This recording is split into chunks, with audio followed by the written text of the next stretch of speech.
잠언 15장 13절로 17절의 말씀을 가지고 가정의 행복은 마법처럼 찾아오지 않는다라는 제목으로 하나님의 말씀을 증거하겠습니다. 여러분, 최근 케이블 TV에서 부부의 세계라는 드라마가 방영되었습니다. 보신 적 있으시죠? 이 드라마가 시청자들에게 상당한 인기를 얻어서 연일 인터넷 검색어에 늘 오르곤 했었는데요. 개인적으로 저는 드라마를 아예 보지 않는 편입니다. 그래서 드라마 이야기를 하면 저는 할 말이 없습니다. 왜냐하면 모르기 때문에. 그동안 케이블 TV에서 한 드라마 중에 정말 이게 손에 꼽힐 만한 드라마들이 있었죠. 제가 한번 흉내를 내볼게요. 알아맞혀 보세요. 저음으로 전적으로 저를 믿으셔야 합니다. 감당하실 수 있으십니까? 해나를 집으로 들이십시오. 이 유행어를 만들어낸 드라마가 여러분들이 잘 알고 있는 스카이 캐슬이라는 드라마입니다. 케이블 TV 역사상 최고의 시청률을 자랑했다고 하는데요. 그런데 이번 부부의 세계라는 이 드라마가 이 스카이 캐슬이 가지고 있는 이 시청률을 훨씬 넘어서 무려 30%가 넘었습니다. 그러면서 시작 전부터 종방할 때까지 연일 화제가 되었던 드라마였다고 합니다. 그래서 저도 무슨 내용인가 싶어서 이번 주에 다 끝났잖아요, 이미. 그래서 검색을 해서 줄거리를 찾아봤는데 이런 내용이더라고요. 가정의학과 전문의였던 지선우와 영화 감독인 이태호가 서로 부부였어요. 그런데 하루는 출장을 다녀온 남편 이태호의 겉옷에서 부인 지선우가 립밥을 발견하게 됩니다. 그런데 워낙 남편에 대한 그 신뢰가 있던지 립밥을 발견했음에도 불구하고 전혀 개의치 않았습니다. 그런데 남편의 목도리에서 오렌지 머리 색깔 한 올이 발견이 되어집니다. 그러면서 남편에 대한 신뢰가 여기서 와르르 깨지게 되면서 그때부터 의심을 갖게 되는 거였어요. 결국 남편 이태호가 아내 지선우에게 불륜하는 그 사실이 들키게 되죠. 그때 그는 자신의 부인에게 이렇게 말합니다. 사랑에 빠진 게 죄는 아니잖아. 이렇게 말을 해요. 여러분들이 이 말을 들었을 때 여러분 어떻게 생각하십니까?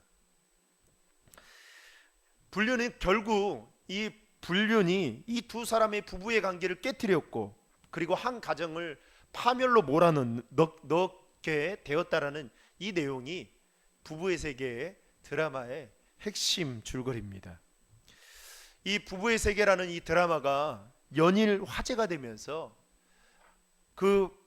이 드라마의 주제처럼 불륜이라는 이 단어가 최근 온라인상에 뜨겁게 키워드로 떠올랐습니다.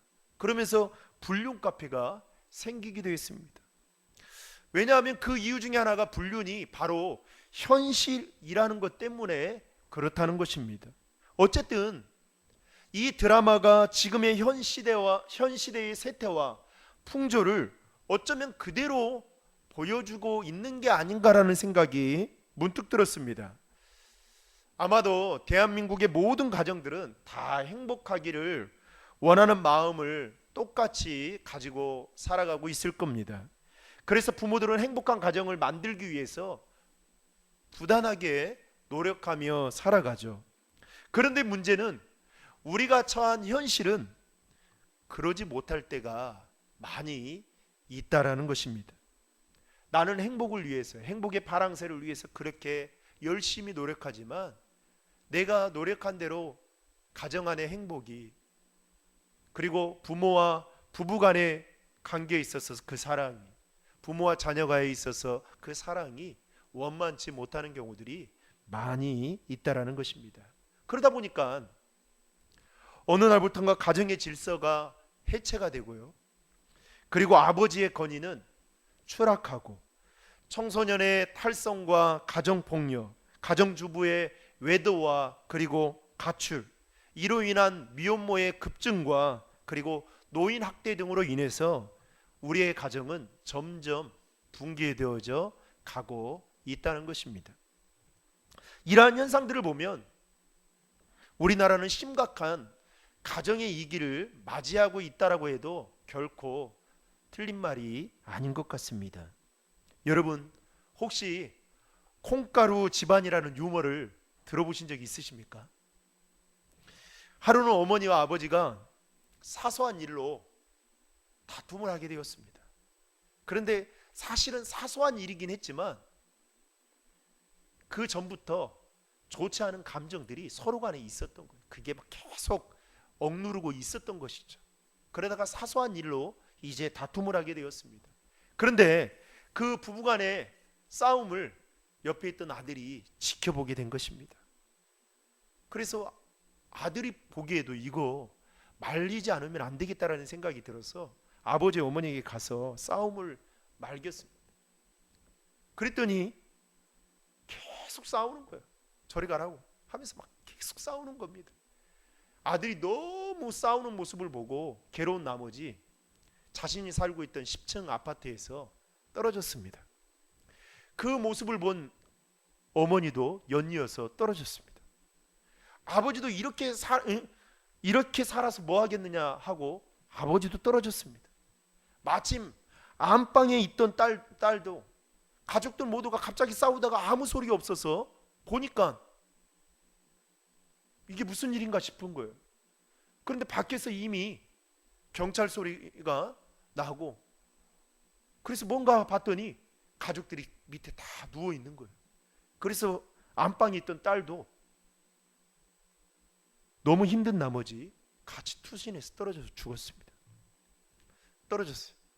그런데 여러분, 놀라운 것은 떨어졌던 그 가족 모두가 다 살아났다는 겁니다.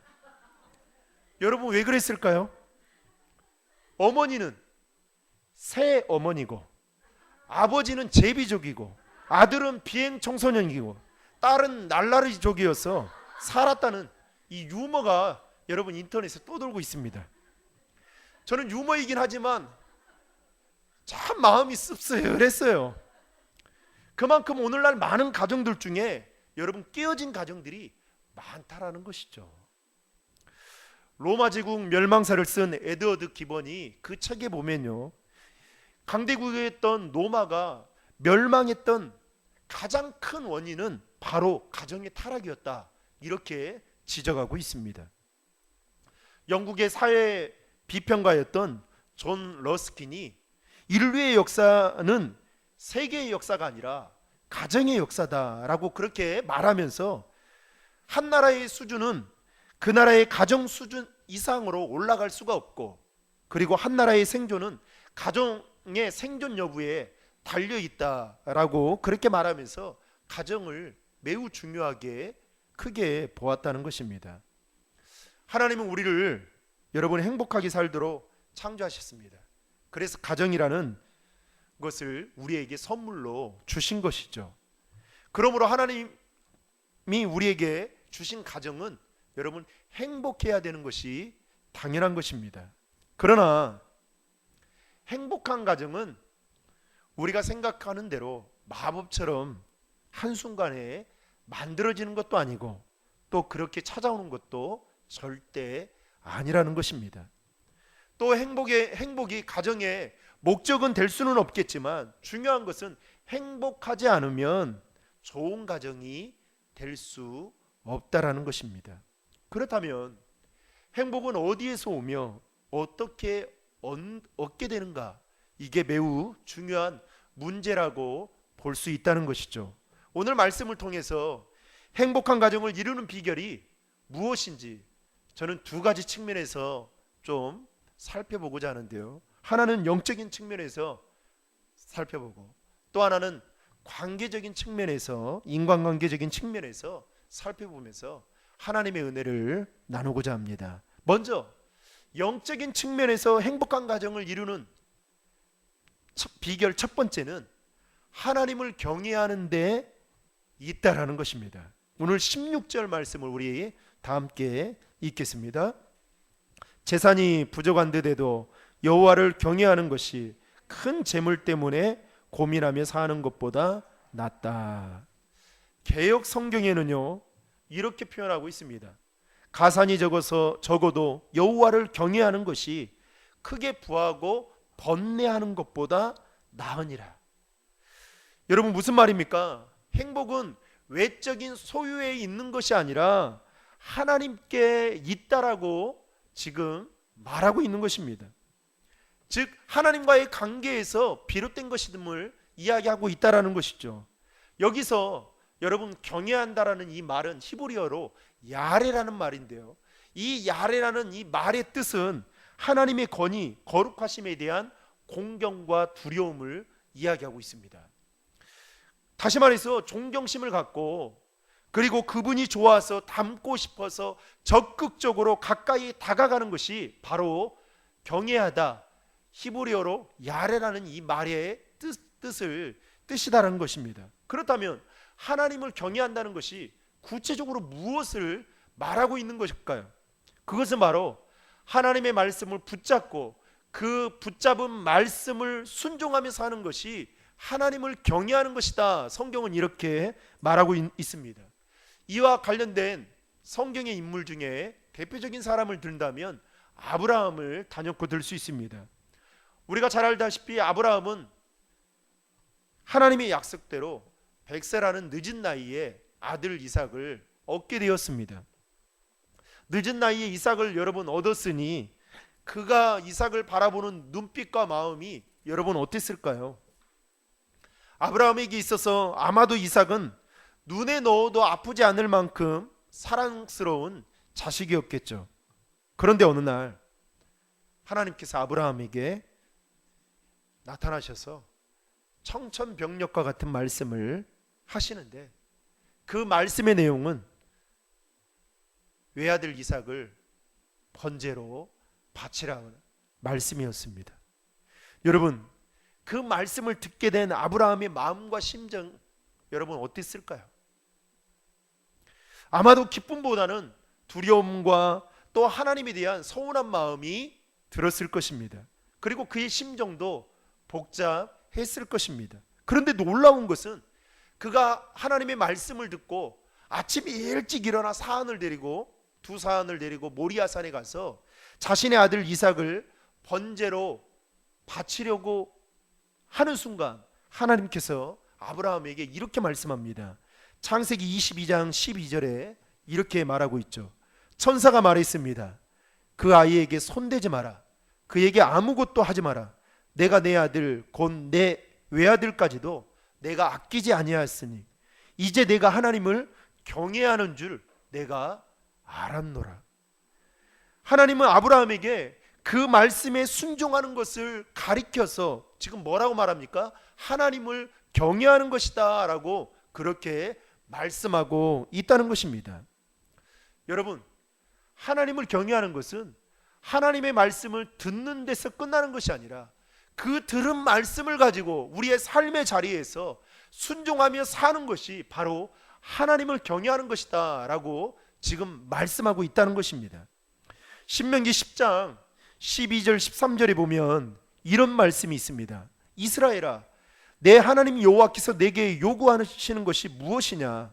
곧 내 하나님 여호와를 경외하여 그의 모든 도를 행하고 그를 사랑하며 마음을 다하고 뜻을 다하여 내 하나님 여호와를 섬기고 내가 오늘 내 행복을 위하여 내게 명하는 여호와의 명령과 규례를 지킬 것이 아니냐.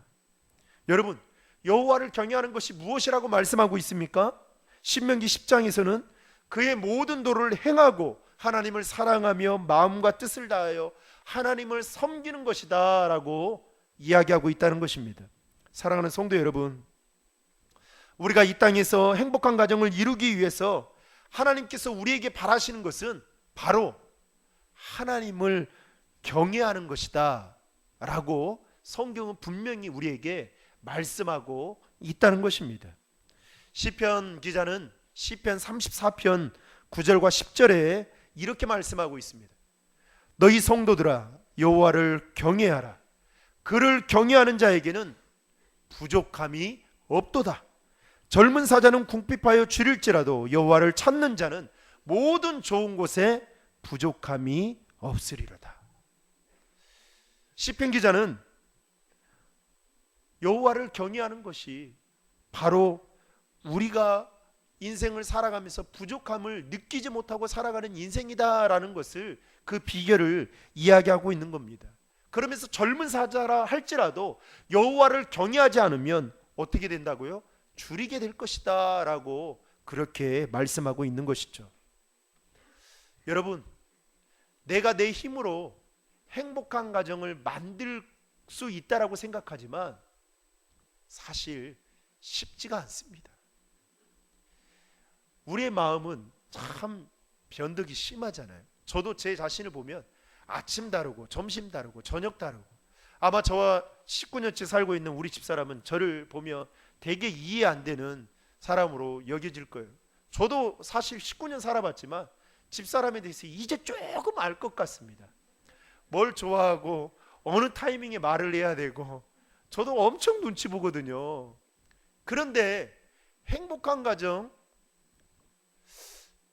몇 프로일까 이렇게 생각해 보면 사실 제가 원하는 만큼의 행복한 가정은 아닌 것 같아요. 그렇다고 뭐 불행한 가정도 아니죠. 그런데 여러분, 이 사람의 한계는, 사람의 노력은 한계가 있다라는 거죠. 하지만 영적인 측면에서 하나님을 경외하고 하나님을 섬기고 하나님의 말씀을 듣고 그 말씀대로 순종하며 살아갈 때에 오늘 16절에 보면 뭐라고 말하냐면, 비록 가산이 적어 경체적으로 궁핍이 있다 할지라도 주님을 경외하며 섬기는 것이 어떤 물질적인 부유함과도 바꿀 수 없을 뿐만 아니라 행복한 가정을 만드는 지름길이다라고 말씀하고 있다는 겁니다. 사람의 욕심은요, 진짜 한계가 없는 것 같습니다. 저는 제 평생에 제가 이제 사역을 하기 전까지 아파트에서 살아본 적이 없었거든요. 그래서 아파트에 사는 사람들의 삶이 참 궁금했습니다. 그러니까 너무 궁금한 것은 아니었지만 궁금했어요. 그런데 전임 사역을 이제 진해에서 하고 그리고 서울로 올라오게 됐을 때, 그때도 뭐 교회 사택에서 이렇게 지내게 되었습니다. 그런데 여러분, 교회 사택이 좋은 데도 있지만 좋지 않은 데도 많거든요. 근데 서울 살 때는 막 이렇게 천장에서 지가 막 다니고 그런 거예요, 서울에. 그래서 저를 그 청빙에 왔던 그 선임 부목사님에게 제가 이야기했어요. 아니, 그렇게 내가 밑에서 사역을 잘하고 있는데 왜 데리고 왔어요? 이렇게. 그것도 이사할 때 창문이 없어가지고 그 옥상으로 올려가지고 막 계단으로 내려서 그 집에 막 느니라고 고생 엄청 했거든요. 그래서 막 그 목사님한테 되게 막 뭐라 하면서 나를 그렇게 보고 이렇게 데리고 왔느냐 막 그랬거든요. 그런데 어느 날 우리 애가 이제 초등학교 1학년이 되었습니다. 큰애가. 그런데 어느 날 그래요. 애들이 놀러 오고 싶은데 이제 저희 교회 사택이 3층이었으니까 걸어 올라오는 거예요. 엘리베이터가 없잖아요. 그러니까 아이들이 이제 놀러 오지를 않는 거죠. 그러면서 저한테 이렇게 이야기하더라고요. 아빠, 우리도 아파트에 살면 안 돼요. 그때 제가 그 말을 듣고 우리 애한테 그랬습니다. 기도하자. 그래서 사실 뭐 그 날마다 놓고 기도할 수 없잖아요. 생각날 때 하나님, 더 좋은 환경 속에서 사역할 수 있는 길을 열어주시면 좋겠습니다. 애들이 그런데. 근데 그리고 나서 이제 광명으로 넘어왔습니다. 광명으로 넘어와서 이제 거기에 딱 제가 제일 먼저 본 게 뭘까요? 집을 보게 됐어요. 목사님이 집을 보러 가자 하더라고요. 그런데 참 놀랍게도 이전교회가 아닙니다. 이 전전교회예요. 갔는데 아파트인 거예요. 아파트, 그것도 15층 아파트의 가장 그 7층 중간에 있는 아파트에 제가 이제 살게 되었습니다. 그때 며칠 동안요 잠이 안 오더라고요. 애들한테도 할 말이 있겠다는 생각도 들고 잠이 안 오더라고요. 그래서 그 기쁨이 저는 오래 갈 거라고 생각했어요. 그리고 그 집에 살면 막 우리 집사람들 손재주가 있으니까 잘 꾸며놓고 뭐 그럴 거라고 이제 생각을 했는데 애들이 있다 보니까, 그런데 진짜 거짓말 조금 못해가지고 한 달이 채 안 가더라고요 그 기쁨이. 그리고 지금까지 계속 이제 아파트에 살고 있습니다. 아무리 생각해봐도 은혜라고 생각해요. 아무리 생각해봐도 은혜. 그런데 늘 만족감이 없는 거예요. 화장실 하나에 살았어요. 지금 화장실 2개 사는데도 만족감이 없는 거예요. 막 더 행복하며 나는 행복하다 이렇게 말하며 떠들 것 같은데 그렇지 않더라는 것이죠. 오히려 집은 크지만 그 채우지 못한 거에 대한 그 안타까움 가지고 그렇게 살아가고 있더라는 거죠. 제 모습을 보니. 사랑하는 성도 여러분, 저는 저와 여러분들이 가정이 하나님을 경외하는 복된 가정이 되기를 주의 이름으로 축복합니다. 그게 바로 행복의 지름길인 거예요. 지름길. 두 번째로 인간관계 면에서 행복한 가정을 이루기 위한 비결은 가족 간에 서로 사랑하는 일에 힘쓰게 될 때 행복한 가정을 이룰 수 있다라는 것입니다. 오늘 본문 17절 말씀을 같이 한번 읽겠습니다. 사랑이 있는 곳에서 풀을 먹으며 사는 것이 서로 미워하면서 살찐 송아지를 먹는 것보다 낫다. 개역성경에는 이렇게 말합니다. 여간 채소를 먹으며 서로 사랑하는 것이 살찐 소를 먹으며 미워하는 것보다 낫다라는 겁니다. 그러니까 한우, 소고기 막 몇 등급짜리 고급, 최고급 그거 먹는 것보다 먹으면서 싸우는 것보다 어떻게 해요? 채소 먹으면서 풀 뜯어 먹으면서 서로 사랑하며 사는 것이 훨씬 낫다라는 거예요. 곧 우리의 삶이 풍요롭지 못해도 다른 사람을 배려하는 사랑이 삶이 부유하지만 오히려 미움과 다툼과 시기와 질투로 인한 불화와 갈등 속에 살아가는 그 가정보다, 그 사람들보다 더 행복하게 살 수 있다는 것을 지금 말씀하고 있는 것입니다. 여러분, 미국의 유명한 야구 선수였던 조시 해밀턴이라는 야구 선수가 있습니다. 그는 지금 현재 추신수 선수가 몸담고 있는 텍사스 레인저스에 그래서 활동했던 선수인데요. 이 조시 해밀턴이라는 사람은 얼마나 유명하냐면 한 경기에 홈런을 4개를 연달아서 쳤던 선수입니다. 그런데 2001년 따뜻한 봄날이 되어서 그가 가족들과 함께 여행을 가다가 신호를 위반한 덤프트럭에 충돌을 하면서 교통사고를 당하게 됩니다. 그러면서 허리와 등을 엄청나게 크게 다치게 됩니다. 그러면서 재활을 했는데 문제는 과거의 경기력이 회복이 되지 않는 겁니다. 그러면서 극심한 슬럼프에 빠지게 돼요. 그러면서 너무 힘드니까 이제 그 힘든 것을 내가 어떻게 풀어야 되겠다 생각을 하다가 온 몸에 문신을 하기 시작합니다. 그리고 알코올, 마약 중독에 빠지게 됩니다. 그러면서 2004년도에요. 2년간 선수로서의 자격 정지를 박탈당하게 됩니다. 그러면서 서서히 팬들의 기억 속에서 사라지는 선수가 되고 있었습니다. 그때 어느 날 그의 할머니가 이 조시 해밀턴에게 찾아와서 이렇게 말합니다. 너는 너 자신을 죽이고 있고 너를 사랑하는 가족들까지 죽이는 행동을 하고 있다. 이렇게 말하는 거예요. 곰곰이 생각해 보니 이 조시 해밀턴이 할머니가 했던 말이 맞다라고 생각이 들어요. 그래서 엄청난 충격을 받게 됩니다. 그러면서 다시 마음을 새롭게 잡게 돼요. 그러면서 그때부터 다시 야구에 집중하게 되는데요. 나는 나 혼자가 아니었구나. 나를 사랑해주는 가족이 있었구나라는 생각을 하고 열심히 재활하고 또 열심히 야구에 집중하게 되어서 이제 재기에 성공을 하게 되죠. 그러면서 2009년도에 메이저리그, 여러분 메이저리그는요 전 세계 야구를 가장 잘하는 사람들이 모이는 선수들이 있는 팀들이에요.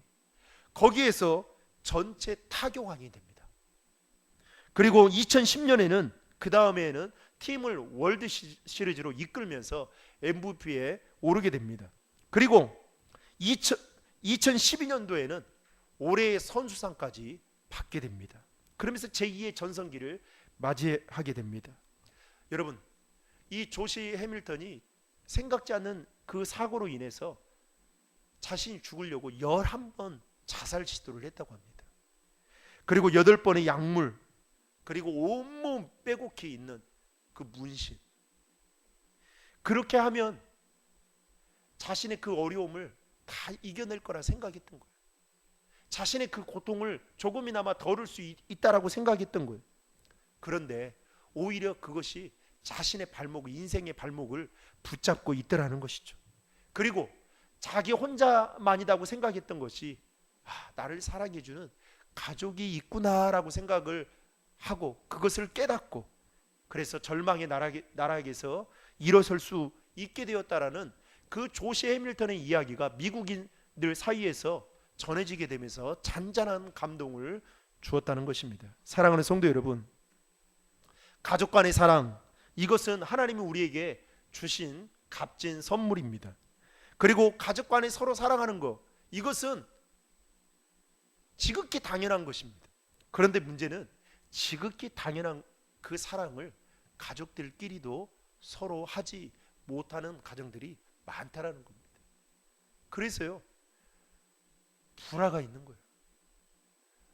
정말 식구들이 많은, 가족들이 많은 가정들 보면 이 바람잘 날 없다고 이야기, 제가 만나서 이야기를 들어보면요, 대부분 가정에 대한 그 이야기들을 들을 수 있습니다.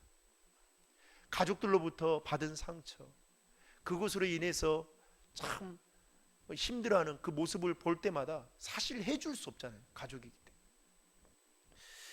여러분, 오늘 17절 말씀에도 보면 비록 소유한 것이 많지 않아 초라한 집에서 채소를 먹고 다소 돈이 없다 보니까 불편하게 산다 할지라도 가족 간의 사랑이 있으면 그 가족은 반드시 일어서게 된다라는 것을 이야기하고 있는 것입니다.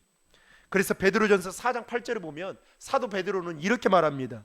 무엇보다도 뜨겁게 사랑할지니 사랑은 허다한 죄를 덮느니라. 여러분, 사랑을 하는데 그 앞에 뭐가 붙어 있어요? 뜨겁게 사랑하라고 말하고 있는 겁니다. 가족의 화목과 가정의 행복은 여러분 미움에 있는 것이 아니라 허다한 죄를 덮는 사랑이 있다라고 사도 베드로는 그렇게 말하고 있다라는 것이죠. 사랑하는 성도 여러분, 가정 안에 하나님이 주시는 그 참된 행복이 저와 여러분들 가정에도 충만하기를 주님의 이름으로 축복합니다. 그러기 위해서는 서로 뜨겁게 사랑해야 한다는 것입니다. 말씀을 맺겠습니다. 여러분, 오늘 우리가 읽었던 잠언의 말씀은 다윗 왕의 아들이었던 솔로몬이 쓴 책입니다. 우리가 잘 알다시피 솔로몬은 인류 역사상 그 누구보다도 더 행복한 조건을 갖추며 살았던 사람이었습니다. 그런데 문제는 그의 삶은 행복하지 않았다는 것입니다. 전도서 1장 2절에 보면 솔로몬이 그렇게 좋은 환경 속에서 잘 먹고 잘 살아보려고 했지만 그가 뭐라고 이야기하냐면, 여러분, 전도서는 솔로몬이 인생 말년에 쓴 책이거든요. 아가서는 솔로몬이 젊었을 때 쓴 책이고요. 그런데 인생 말년에 그가 뭐라고 이야기를 하냐면 헛되고 헛되며 헛되고 헛되니 모든 것이 헛되도다. 한마디로 솔로몬이 이렇게 표현할 수 있는 거예요. 자신의 인생을 돌아보니 한숨밖에 안 나오는 거예요. 한숨. 다 헛되다는 거예요. 그런데 전도서 2장에 보면 여러분, 솔로몬이 어떻게 하면 즐겁고 행복하게 살아볼 수 있을까를 고민하게 돼요. 그래서 그가 어떻게 하느냐, 전도서 2장을 여러분 나중에 집에 가서 읽어보시면 술로 인생을 살아보려고도 했었고 사업을 크게 벌여보기도 했고 게다가 집을 짓고 포도원을 가꾸고 가수원을 만들고 연못을 만들고 또 노비들을 많이 데리고 살아보기도 하고, 또 소떼나 양떼를 소유들을 많이 가져보기도 하고, 게다가 은과 금과 보화를 많이 가져보기도 하고, 그것도 좀 아닌 것 같으니까 남녀와 놀이하는 남녀와 처와 첩을 많이 데리고 살아보기도 했습니다. 그런데 이렇게 하면 행복할 거라고 생각했던 것이죠. 그런데 전도서 2장 17절에서 그가 뭐라고 고백하냐면 이렇게 고백합니다. 이러므로 내가 사는 것을 미워하였노니 이는 해 아래에서 하는 일이 내게 괴로우며, 자신이 그렇게 즐겁고 행복하게 살 것 같다라고 생각했던 그 모든 일들이 자신에게 뭐다고요? 괴로움이요 모두 다 헛되어 바람을 잡으려는 것이기 때문이로다. 다 자신에게 괴로움이고 다 헛되다는 것을 그때서야 깨닫게 됩니다. 여러분, 솔로몬은 모든 좋은 것을 다 가지고 있었고 또 행복을 꿈꾸며 그렇게 해왔던 그 모든 일들이 오히려 자신의 삶에 괴로움만 가져다 주었고, 또 자신이 생각하는 것처럼 그리 행복하지 못했다라는 것을 이야기하고 있습니다. 그러면서 모든 것들이 다 부질없는 행동이라는 것을 뒤늦게서야, 인생 말년에 돼서야 깨닫게 되었다는 것입니다. 그러면서 여러분, 전도서 마지막 장인 12장 13절에 가서 그가 이렇게 이야기합니다. 잘 들어보세요. 모든 것의 결론은 이것이다. 하나님을 경외하고 그분의 계명을 지키라. 이것이 사람의 본분이다. 사람들이 원하는 행복은 어떠한 소유에 있고 내가 무엇을 하는 것에 있는 것이 아니라 하나님과의 관계에 있다라는 것을 뒤늦게서야 솔로몬은 인생 말년에 깨닫게 되었다는 것입니다. 사랑하는 성도 여러분, 사회가 아무리 불안하고 경제가 침체되어도 여러분, 가정이 행복하면 어떠한 어려움도 능히 감당해 나갈 수 있다는 것입니다. 그러나 그 행복한 가정을 이루려면 우리가 영적인 면에 있어서는 하나님을 제일 먼저 섬기고 하나님을 경외하는 일이 우리의 삶의 최우선순위로 두어야 된다는 것입니다. 더 나아가서 관계적인 면에 있어서는 가족 간에 서로 뜨겁게 사랑하고, 여러분, 부모가 세상을 떠나게 되면 가족들 안에 가장 불화가 먼저 찾아온다 하잖아요. 그게 뭡니까? 재산에 대한 것 때문에 그래요. 그래서 누가 가져가느냐, 얼마를 가져가느냐, 저는 이런 이야기를 저는 수도 없이 들었고 보았습니다. 제가 아는 사모님은 말도 안 했는데, 요즘에는 이제 여자들도 이렇게 청구를 하면 받을 수 있어요, 법적으로. 그런데 사모님이 자기는 아무 말도 안 했는데 옆에서 이제 그 언니가 찔러준 거예요. 야, 우리 같이 좀 받자. 그러니까 이제 사모님이니까 말도 못하고 있는데 오빠들이 그거를 오빠들끼리 다 가져가고 여자들은 안 준 거예요. 그러면서 이제 싸움이 벌어졌는데, 사모님이니까 싸움을 할 수 있겠습니까? 못하죠.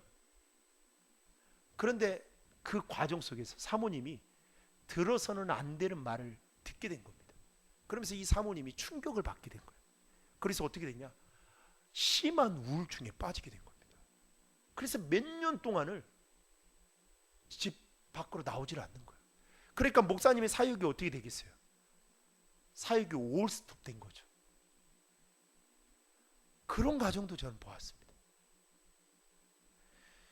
사랑하는 성도 여러분, 가족 간에 서로 뜨겁게 사랑할 때 행복은 찾아오게 되는 것이고 행복한 가정을 만들 수 있다라는 것입니다. 여러분, 5월은 흔히 가정의 달이라고 말을 하죠. 그래서 어린이날, 어버이날, 또 부부의 날, 여러분 부부의 날, 저 부부의 날 챙겨주도 안 했는데요. 뭐 부부의 날도 있더라고요. 그런데 여러분 한번 생각해 보십시오. 그런 날들이 있다고 해서 여러분 그런 날들이 우리에게 행복을 가져다 줍니까? 아니죠. 어린이날 된다고 해서 아이들이 여러분 부모에게 효도합니까? 내놓으라는 거예요. 그렇다고 여러분 어버이날이 됐다고 부모님들이 자녀들에게 자신 있게 야, 내가 그동안 키워준 거 좀 나한테 가지고 와라, 이렇게 말할 수 있습니까? 없죠. 그런 달력들이, 그런 날들이 있다고 해서 그것들이 우리에게 행복을 가져다 주는 것이 결코 아니라는 것입니다. 솔로몬은 우리보다 인생을 더 먼저 살았던 솔로몬이 뒤늦게 깨달았던 것은 영적인 면에 있어서 하나님을 경외하는 것이 행복이구나. 관계적인 면에 있어서 서로 풀을 먹더라도 서로 사랑하는 것이, 뜨겁게 사랑하는 것이 행복한 가정을 이루는 것이구나 라는 것을 솔로몬은 깨닫고 우리에게 오늘 말씀하고 있다라는 것입니다. 사랑하는 신도림 중앙이 성도 여러분, 오늘 말씀대로 저는 우리 신도림 중앙이 모든 성도들이 하나님을 경외하는 신앙 중심의 가정이 되기를 주의 이름으로 축복합니다. 더 나아가서 주 안에서 서로 뜨겁게 사랑할 수 있는 그 사랑의 관계가 되어줌으로 말미암아 하나님이 주시는 그 행복을 함께 누리는 그 은혜가 있기를 주님의 이름으로 축복합니다.